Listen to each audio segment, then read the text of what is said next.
Hello friends, આજે આપણે બનાવીશું ખજૂર અને લાલ મરચાંનું ખાટું મીઠું અથાણું, જે ખૂબ જ ઝડપથી બની જાય છે અને એમાં તેલની પણ જરૂર પડતી નથી અને સ્વાદમાં પણ ખૂબ જ ટેસ્ટી હોય છે.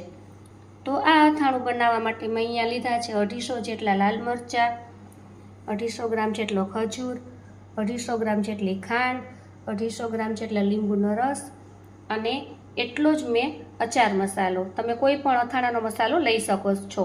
મેં અહીંયા ઘરે બનાવેલો લીધો છે. તો ચાલો હવે આપણે અથાણું બનાવવાનું સ્ટાર્ટ કરીએ. હવે અહીંયા મેં આ બધું ઝીણું ઝીણું સમારી લીધું છે. મરચાં છે એના ટુકડા કરી લીધા, ખજૂરના કરી લીધા છે અને સાકર પણ પીસી લીધી છે. તમે આ ખાંડ છે તેની જગ્યાએ સાકરનો ઉપયોગ કરી શકો અથવા ગોળનો પણ કરી શકો છો. હવે આપણે આ બધી વસ્તુ છે એક વાસણમાં મિક્સ કરીશું.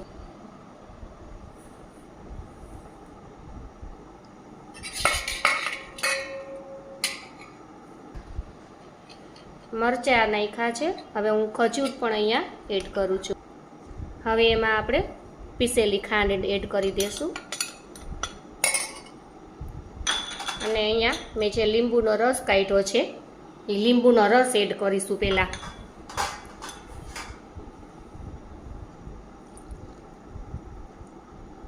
અને હવે આ જે આચાર મસાલો છે એમાંથી આપણે થોડોક એડ કરીશું અને 1-2 ચમચી જેટલો રાખી દેશું.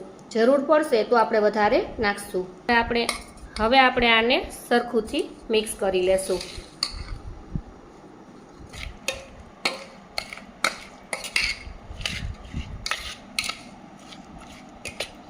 જો હવે તમે જોઈ શકો છો કે સરસ રીતે મિક્સ થઈ ગયું છે.